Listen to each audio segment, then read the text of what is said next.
Alan, Wasalan, you with the nasty pastor, and I'm back with another chapter read from out of Ramses, Volume 1, Series 1.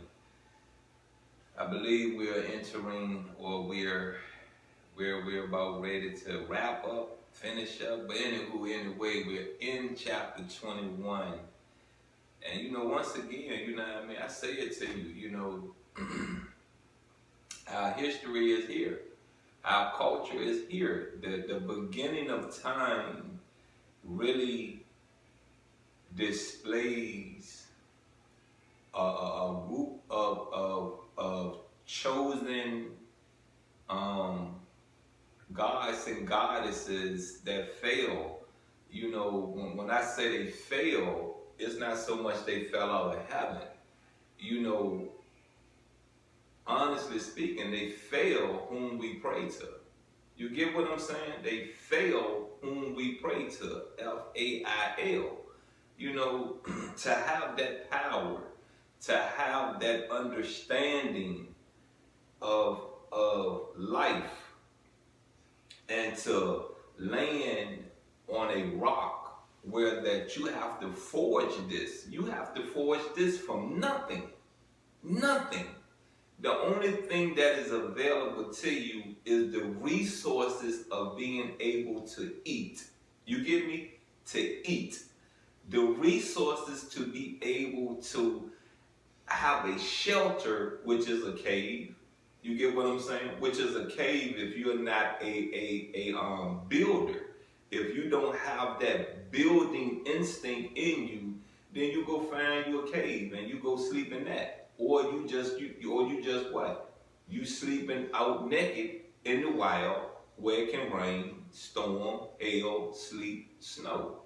You get what I'm saying? But I say this to you once again, when you look at the places that they're saying Adam and Eve started life, look at the climate. I know it rains in Africa. I know it rains in Armenia. I know it rains in Europe. I know it rains in Asia. I know it rains in the Middle East. I know it rains in America. You get what I'm saying? But when you look at the climate, you get it? The climate.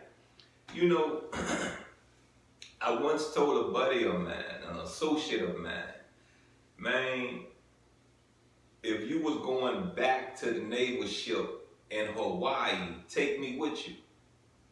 I'll sleep outside. Because I know the climate is so comfortable. I don't care about the water. I go get me some soap and take a bath. You get what I'm saying? But the climate is so wonderful that there's no cold days for real, for real. You get me? So when you look at how things was positioned before mankind really evolved at a mass level, you have to really say that this was very divinely planned for mankind to succeed and excel, for real, for real. You got what I'm saying? I mean, look, I put it to you this way, you know what I mean? There was a time right here in Richmond, Virginia, you could drop a marijuana seed in the ground and it grows. Yes, it grows. There's not a lot you have to do to it. You don't have to nurture it. You don't have to add this, that, bam, this, bam, that. The soil was so pure, so good, so rich. You understand what I'm saying? So what do you think happened through mankind? The evolution of man was the demise of our ecosystem. Come on now. The evolution of man was the demise of our ecosystem. Yes, nature is a part of our ecosystem. That grass out there is part of our ecosystem. That soil is part of our ecosystem. You get it? You understand it? I'm gonna shout out 647 on. He if you listen to him, he's a very educated man. Very educated man. He said something that people are not catching, and he said he don't eat food. He don't eat it. So what I'm thinking and what I'm understanding is that you drink food. You are a juicer. That's what I'm thinking. You like your stuff pourri where you could just drink it. Okay, cool. If that's the understanding you're putting out there, don't make nobody guess at it. Don't make nobody sit there and say, okay, so he don't eat, so I'm not gonna eat. I'm gonna just drink liquids. You get what I'm saying? And see, some people look at liquids as just a soda, just some water, just some juice. You get what I'm saying? And even when I say juice, you may say to yourself, well, okay, you could take lettuce, you could take meat, and you could get the juice out of it. You got what I'm saying? Break it down to these people. Break it fully down. And when I said break it fully down, you know, when you look at the 90s era of hip hop, and you go into the late 90s into the early 2000s of hip hop, you saw that music was what? Dumbed down. And if I, you know, if it's not the correct or disrespectful way to say dumbed down, let me say this. Lyrics was modified so it could be understood like that, like that, like that, like that. Early 90s, the lyrics was too complicated for any of us to really understand what is really being said. Some of us was that advanced to catch it, to get it, to understand it, and put actions into it. A lot of us won't. You feel what I'm saying? So when you think about when Jay-Z came along, yeah, Sean Carter, hoop, hoop, bam, bam, boom, pow. When he came along, like the man said, he had to dumb a lot of stuff down that he was doing so that the masses would catch on. You understand? The masses. And my point that I'm making is this right here. You know, drugs is a very harmful element to the mind. M-I-N-D, to your mind. Very harmful element. You get me? A very harmful element. There are brain cells that will never recover. Useful brain cells. And from my knowledge and my research and my understanding of some of these documentaries I've looked at, that make up the compound of some of these drugs attack your attention span, attack your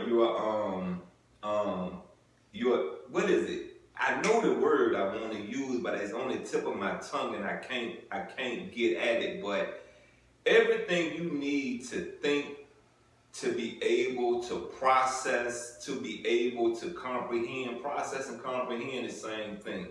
Those are the things, the compound of making a drug attacks. You get me? Attacks. Enable, immobile, destroy. Come on, let's wake up.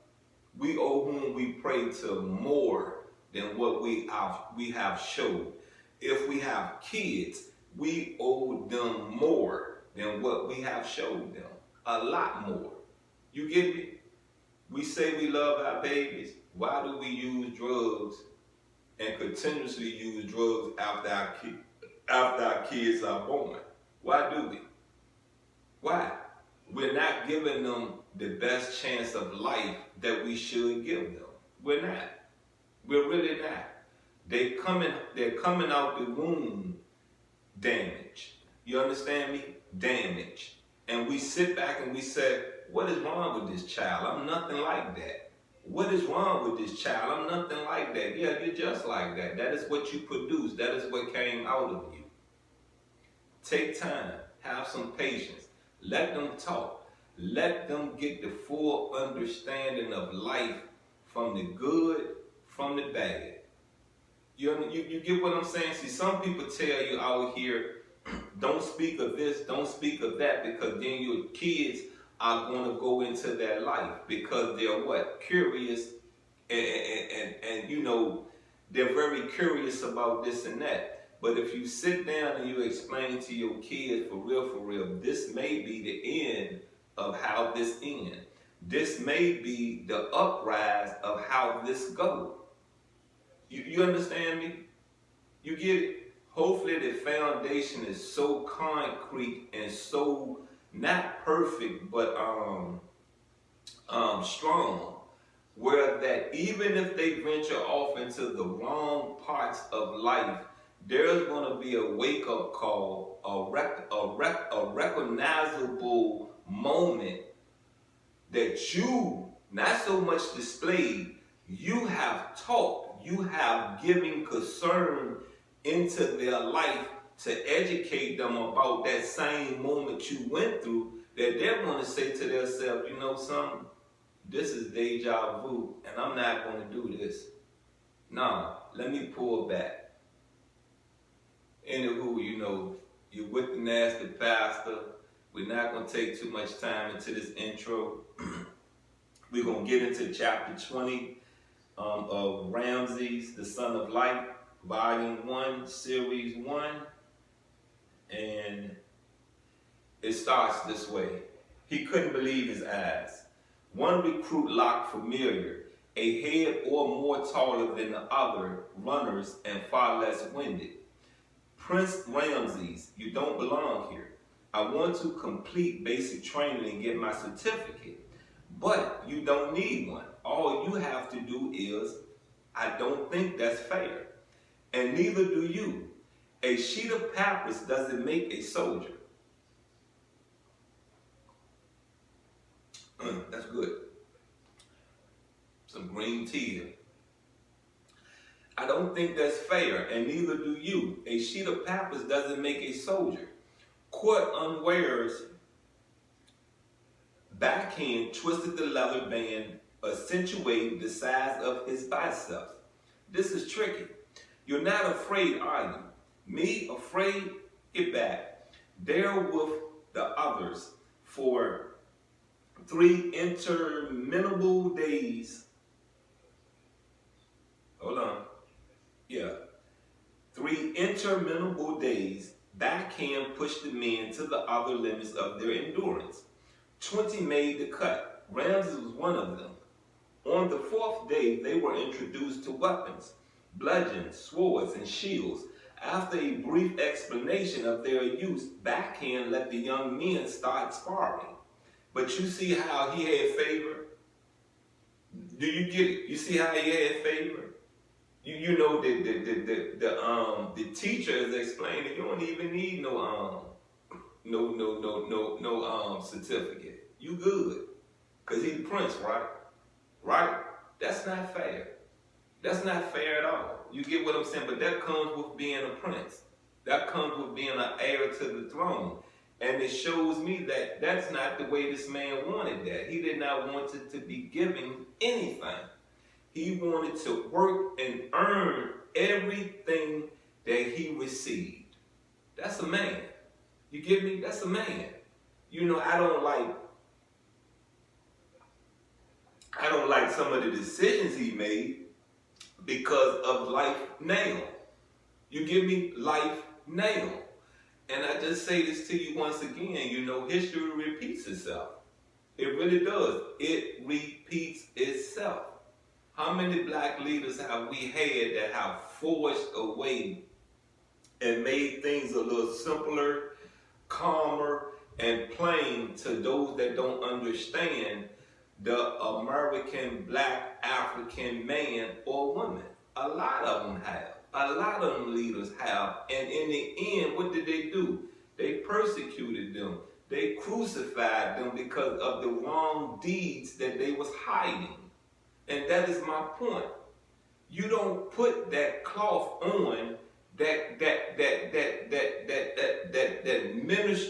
ministry cloth around your neck, you know, whatever it's called, around your neck, and go do drugs. Go sell drugs. Go out in the street and fornicate against your wife, cheat on your wife. You don't do all those bad deeds after you put that cloth on. So why did a lot of you priests, ministers, reverends, whatever you want to be called, why did you do that in the black community? You get me? You know, I'm not going to put it as you a disgrace. You are a, how to put it, you let me down. You get me? I can't speak for everybody else. You let me down. Creflo Dollar, you let me down. Um, what, Kurt Franklin, you let me down. You get me? I would have rather for you to fought. So it tells me they had more BS on you than just you looking at porn. Because you backed away off porn. Okay, your wife not sexing you. That is your rebuttal to the masses. Me and my wife don't have sex. Right now, my wife is not sexing me, so I go look at porn. Easy. But you backed away, so they had a lot more on you. Anyway, I ain't wasting no more time with y'all. Let's get back into this.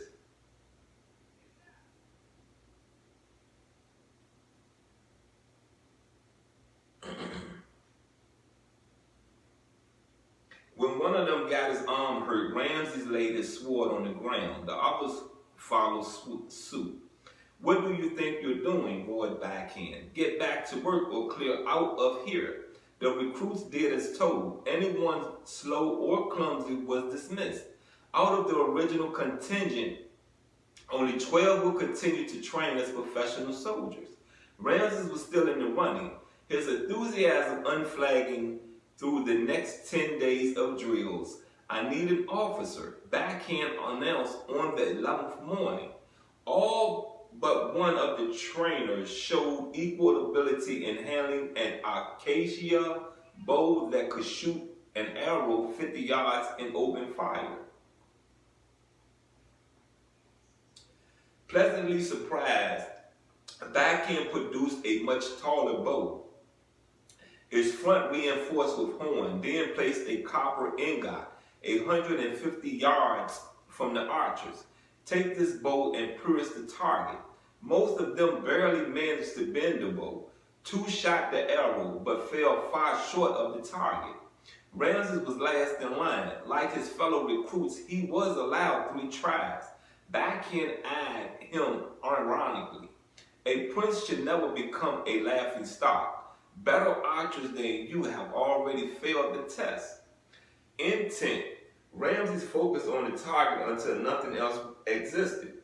Bending the bow took a major effort. His muscles aching, Ramses pulled the ox tendon bowstring. His first shot landed to the left of the target. Backhand snorted. Ramses exulted. Without drawing a new breath, he sent the second arrow sailing right over the copper ingot. We're gonna close this reading, this part of chapter.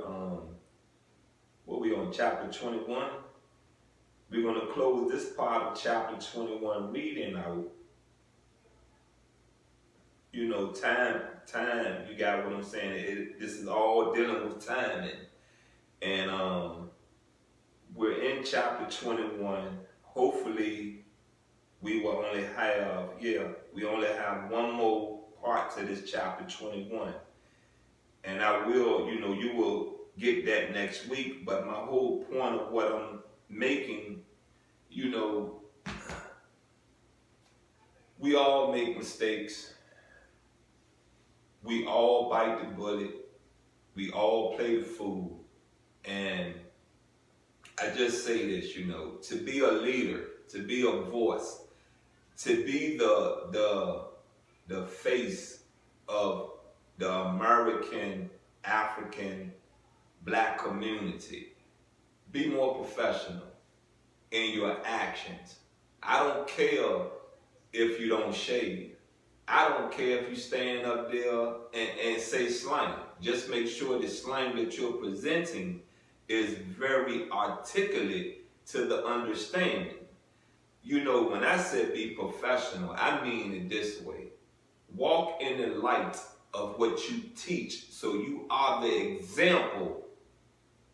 Give me the example of the congregation that looks up to you for answers. That's all I'm saying. Right there. That's it. You get it? Anyway, you've been with the Nasty Pastor. There's been another read out of Ramses. I love you, and I'm out.